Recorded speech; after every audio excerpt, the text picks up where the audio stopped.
shit to me. Shit to me. You ain't shit to me. Hi, welcome back to my channel. Today we're going to be talking about my February wrap up. Let's get started. I'm just here as like the normal, regular, usual Jordaline that you know and love. Literally nothing has changed. I'm still just like a fae queen. Actually, no, I'm not even gonna pretend, okay? I did crimp my hair.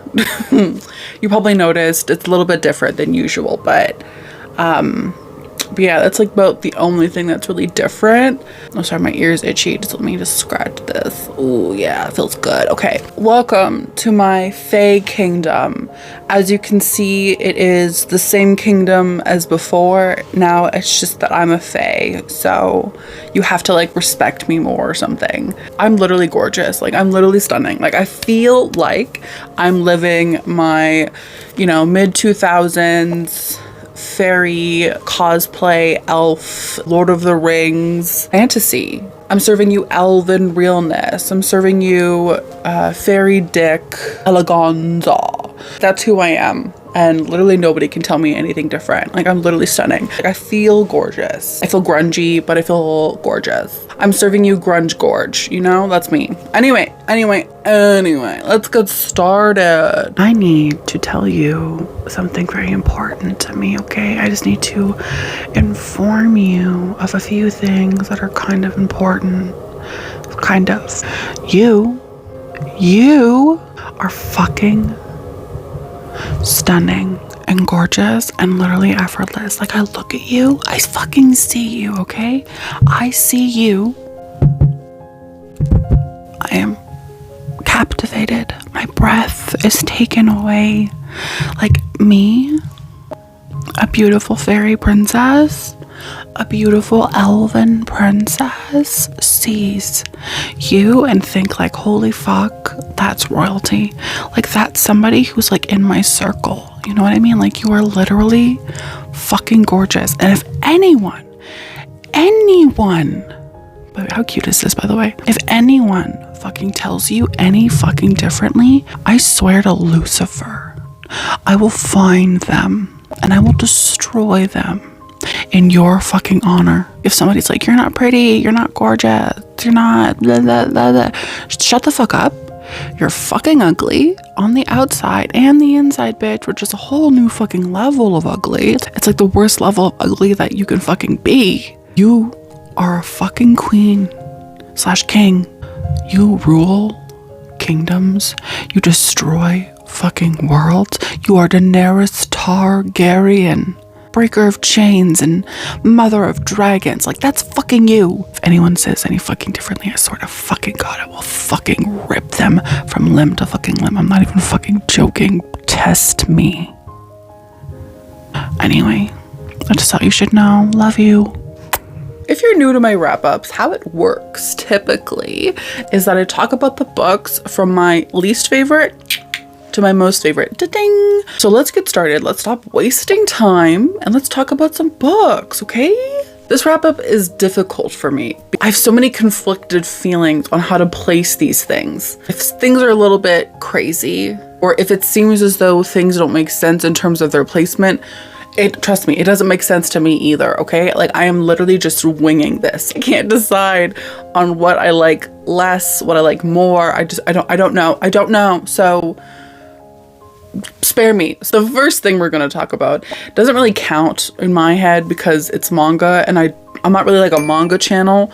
Not really. I mean, I kind of am, but not really.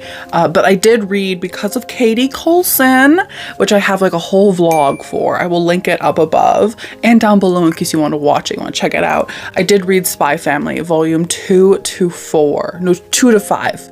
I didn't read volume 6, which is this volume, but I can't find the other volumes I did read. So I read Spy Family. This is a manga series about a dude who's like a spy, and he has to like find a family to infiltrate this school, basically.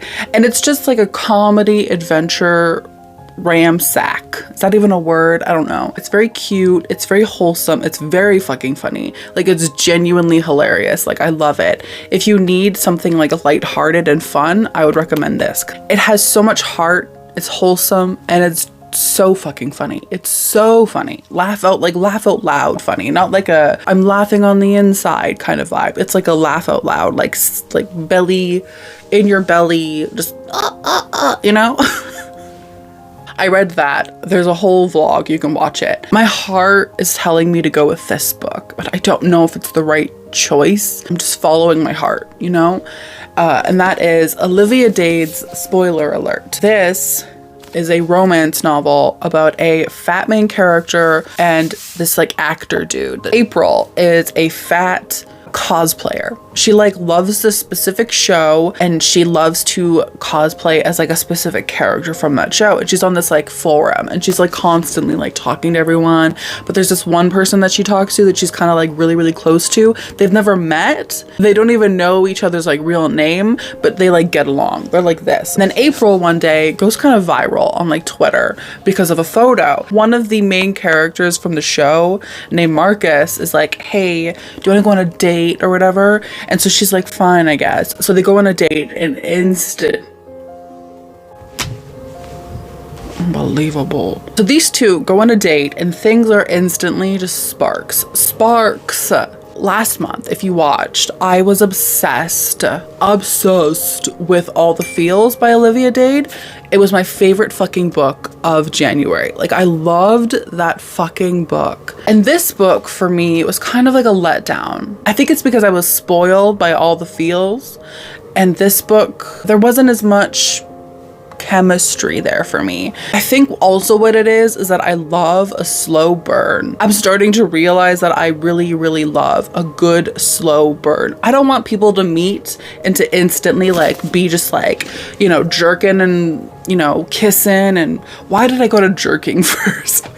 I don't want them to like meet and then instantly just like be like, I'm attracted to you, I love you, like, you know, like it's too much, it's too quick. I want it to be realistic, where it's like several months and you kind of like hate this person, and then you slowly realize that you're actually in love with them, and then you get dick down. Like, that's what I want from my books. And this book didn't give that to me. It's very much like a we meet, we love each other kind of vibe, and I don't love that. This book deals a lot with fan fiction and sort of like fandom cosplay culture, which I'm not really that big into. She said in her video where she wears elf ears because of a book she read. I'm not huge into cosplay. I'm kind of more low-key, I guess. I'm very low-key in terms of like my knowledge about like fandoms and like being like a stan. I couldn't relate to the book on that front. And then also in terms of like love interests, I didn't find Marcus as attractive as I found Alex in All the Feels. That's just my personal opinion. It's just my personal takeaway from the book. And similar to All the Feels, I loved the fat representation. Again, I have no issue whatsoever with how Olivia Dade handles fatness, because it's very much like looked upon as a positive thing, or at the very least as a neutral thing rather than a negative thing. And I love that.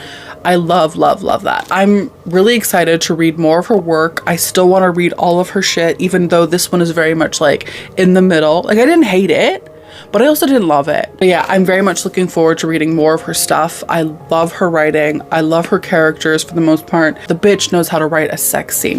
The bitch writes sex scenes like a motherfucker, okay? Like, she gives everyone who's in the erotica game a run for their fucking money. Like, this bitch, she knows. She knows. She's like, listen, women have vaginas, and I'm gonna create men who know how to handle vaginas, and it's literally gorgeous. It's literally beautiful. It's like the perfect fantasy, because anyway, I love Olivia Dade. If you haven't checked out any of her books, I would recommend it, because I think she's good. I think she's really fucking good. Let's talk about a book that I genuinely cannot find. Like, I don't know what happened to it. I don't know where it is. Might be downstairs actually. But anyway, that is The Way Home Gets Longer and Longer by Frederick Bachman. This I read because of Katie Colson, and she ruined my fucking life. She ruined my fucking life, okay? If you haven't seen my expose, go ahead and check it out. It's very comprehensive in terms of like me exposing Katie for who she truly is. Anyway, this is a very short novel about a boy whose grandfather is quite ill. He is suffering, I think, from Alzheimer's. The book is the grandfather grappling with this and the boy grappling with it. It's heartbreaking. It's fucking heartbreaking. Like, the book is like 70 pages long, and it's like literally like this, but it's tiny. Frederick Bachman somehow crams all of this heart and emotion and love into the book. Now, as a reader, you don't really know what to do with it. In the reading vlog where I read this book, I read it and I filmed the whole thing so you can see the process of me reading it, aka the process of me crumbling as a human being. You can see in that video that it's a heartbreaking book. I've never personally known anyone who had Alzheimer's or dementia. Can't relate on that feeling. I can't relate on that kind of heartbreak. I think generally, if you're an empathetic person, you would understand. You could in some way relate to the book because it's just sad. It's just heartbreaking. It's just terrifyingly heartbreaking. I don't even know what else to say about it besides that it's very enjoyable, that it's very fucking sad, and that if you want something that's gonna make you cry and make you feel something, why did I lisp that? Feel something, you should read it. I would recommend it. But trigger warning that it is very sad and it deals with Alzheimer's and dementia and the loss of like a loved one. Next, let's talk about Hailey Piper's seminal classic, The Worm and His Kings. This fucked me up. This is a novella about novella or novella? Either way, who gives a flying fuck? This is about Monique. Monique is homeless and she's trying or dealing with losing her partner, whose name is Donna. It's not like Donna is dead. Like, Donna just went missing. Donna disappeared, okay?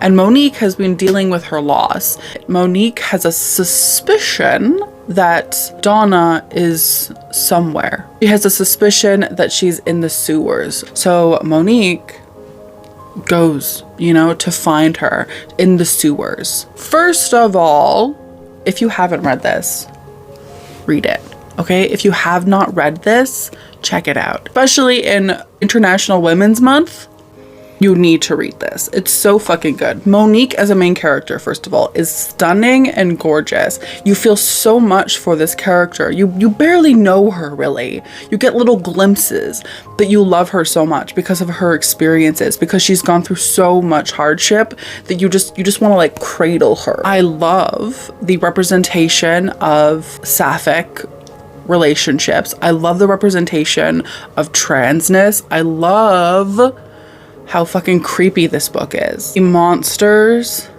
the people, the whole atmosphere of the book is immaculate. It's gorgeous. It has this like grimy, sort of almost like filtered outlook feeling to it. It feels smudgy, it feels smoky, but throughout the book, Monique is positioned as this sort of like beacon almost. Like, I felt as though while reading it, the outer world was like this gray, and then Monique was like living in full color. Her character is just, like, I can't get over how much I loved her character. This is what they would call cosmic horror, which I'm not completely familiar with. Like, it's not my favorite thing in the world, but this was so good. The ending of the book reminds me of a certain anime. And it just brings me joy, like, because the ending of that anime is just so heartfelt and pure. There's something very similar about this ending to that ending. I really liked it. I really, really fucking liked it. I don't really have very many negatives. I loved Hailey Piper's writing. I loved the character development.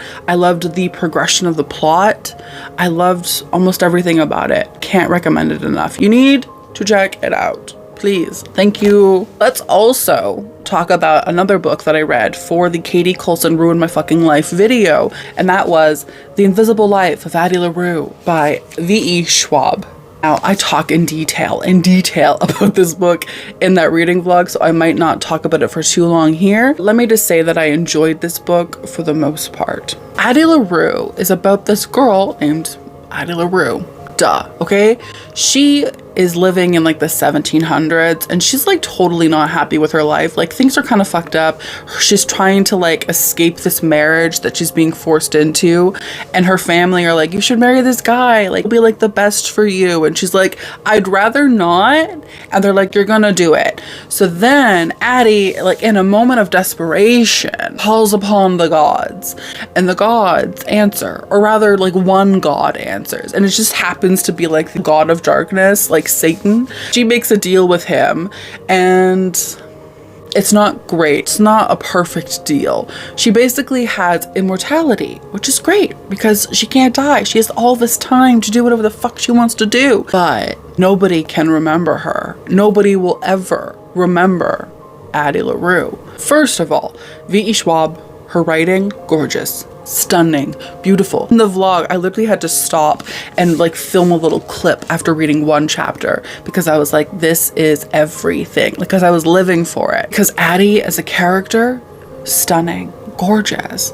She's this stubborn, sort of strong-headed girl who is deeply, deeply lonely, but doesn't allow that loneliness to destroy her. And then Satan, little Luke, is everything. Like, listen, I just imagine him being surrounded by tendrils of smoke. That's an image that could just live up here rent-free for forever, okay? I just want to see him in his gorgeous little face, his little black curls, his smoky, beautiful eyes. He's so hot. He's so fucking hot. And it is a crime that E.E. Schwab put Henry in this book to overshadow Luke. That's a crime that Henry was given like main love interest. It's a crime. It's literally a crime. Do you hear me, Schwab? It's a crime. How dare you? Me and my fake kingdom, very upset with you. Okay, we're very upset. We're so upset we're gonna switch to blue, bitch. I talk about this so much in the vlog, but the fact that Henry is such a large part of this book is not great. I don't like it. And I don't understand how anyone could like it. Also, my other issue with the book was that the book feels YA. Like it's meant to be an adult fantasy romance novel, but it feels YA. These characters are meant to be 30 years old and it feels YA. All of these people are 17. I don't believe that they're like 27 to 30. Like it's not happening. I'm fucking 27 to 30, bitch.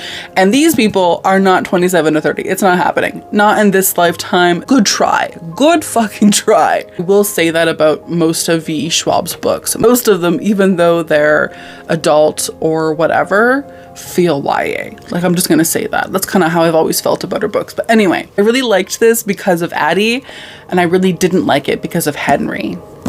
But that's just me. Anyway, if you want to see more of my thoughts and stuff, there's a whole fucking video, okay? Go watch that, okay? Allow us to discuss basically the reason why I'm wearing these ears. It's not apparent why I'm wearing these ears until the last bit of the video, but these books are the reason why I decided to become a fae princess, because it's truly all I really want after reading these books. And I am not ashamed to say that I am now a Sarah J. Maas kind of bitch. Like I'm not ashamed of it. Like I'm not afraid of it and I'm not ashamed of it anymore.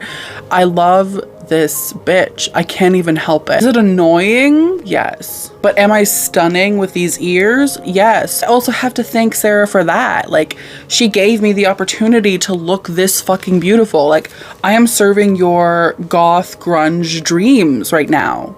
And who do we have to thank? We have Sarah to thank. Miss Moss, thank you so much. Literally, wait. Thank you so much. You're literally stunning and gorgeous. And because of that, I am also now stunning and fucking gorgeous. I'm talking about, of course, House of Earth and Blood and House of Sky and Breath, Crescent City 1 and 2. We read these for my Patreon. We also read Haley Piper's book for the Patreon. I forgot to mention that. Although if you want to join the Patreon, you can totally do that. There's always a link down below. Check it out. We read this for the Patreon because of our newly established smut club. I went into it being a little bit hesitant, but also excited. I went into it and I thought, you know what, this could exceed my expectations. This could be everything that I've kind of always wanted from Sarah J Maas, because she's gotten older, I've gotten older, and people say it's good. I believed, and I was not let down. Miss Sarah motherfucking J Maas pulled all the way through, okay? And as somebody who has gone from not liking Sarah J Maas, being adamantly against her books and against anything that she does or writes, simply because I had one bad experience with one of her books many years ago, and also because booktube kind of like sucks her dick constantly. Like booktube was constantly just milking her. That was gross, I'm so sorry, but they're constantly just like, ugh, you know what I mean? And so I didn't want to be that kind of bitch, because I wanted to be different, you know? I didn't want to be like the other girl. Now that I am one of the girls, I get it. The girls who get it, get it. The girls who don't. And if you don't get it, then you're not that kind of girl. And I used to be not that kind of girl. Anyway, suffice to say, I really fucking like this. Now, in case you're like, what the fuck is this even about? What the fuck? Why would you like those books? What's even the premise? Let me tell you. It's about this girl named Bryce Quinlan. She's like a fae. She kind of looks like me, you know?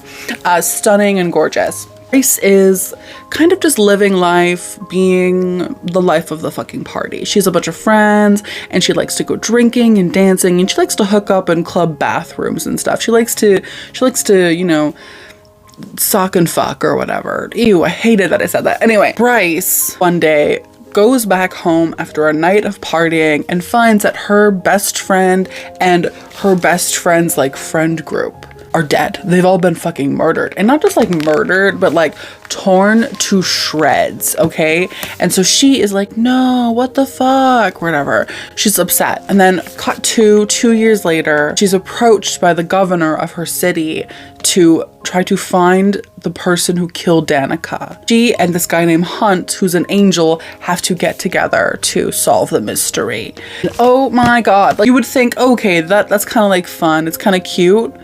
And it is. It's very fun. It's very cute. I don't want to talk shit, but literally also, Sarah J Maas used to suck at writing. I remember like 10 years ago reading the first Throne of Glass book and just feeling underwhelmed because it was just so badly written and it like made no sense tonally. Do you know what I mean?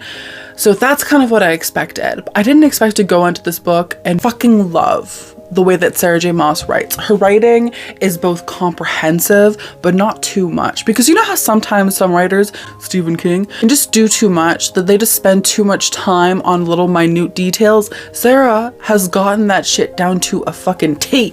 Okay, she's figured it out. She's figured it out. What I also love about this book is the characters. I was kind of like meh about Bryce to begin with. The more the book went on, the more we got to know her, the more we got to know about her life and her feelings, the more you like kind of fall in love with her. She's just this like no bullshit kind of fucking girl. She doesn't take shit from anyone. Then the love interest, Hunt,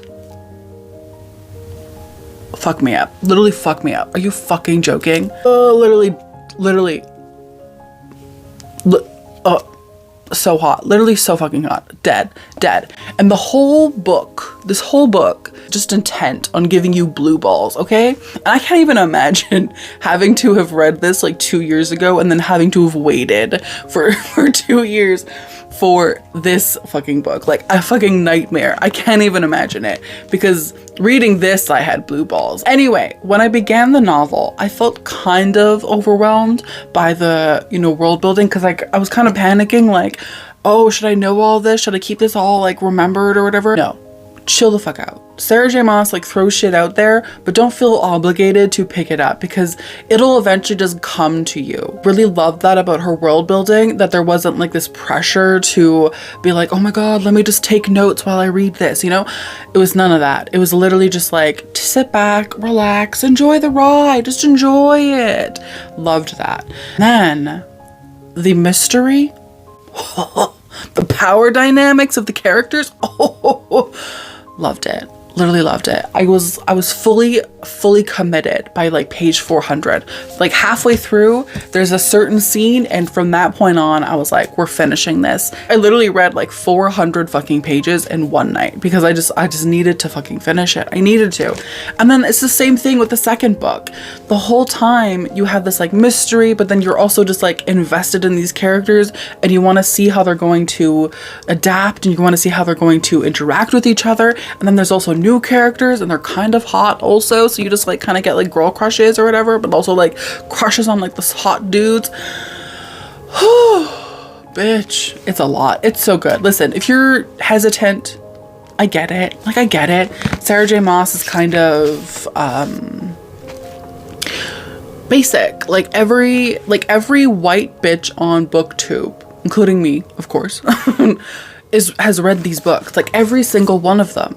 Okay? And I get it. It's like, ugh, do I really want to like go down that road, become that kind of person? And trust me, you do, especially when you look this fucking gorgeous. I really recommend it. I really like it. And I'm so glad that the patron, specifically Lonnie, suggested that we read it. I'm so happy with these books, and I cannot wait to read the third book. And I'm angry that I'm now one of the bitches who has to wait. Like, I don't like that. I don't want to. I'm literally royalty. I'm an elven princess. Why do I have to wait? Like, that's not fair. Mrs. Moss, look at me. I'm literally a princess. I should have gotten a crown. I should have worn a tiara or something. That probably would have solidified the whole like princess vibe. Although I guess I'm kind of going for like a Bryce, you know, princess moment where it's like, it's not like a parent that I'm like literally royalty. It's just kind of like, oh, I'm like effortlessly cool, so obviously she's got like rich blood, you know what I mean? Anyway, thank you so much for watching this video. Let me know down below if you've read any of these books, what you thought of them. I would love to know your opinions. Don't forget to hit subscribe because we talk about spooky shit. We talk about creepy shit. We talk about being elven princesses and literally stunning and shit. Thank you so much for watching. Hope you have a wonderful day, and I will see you in my next one.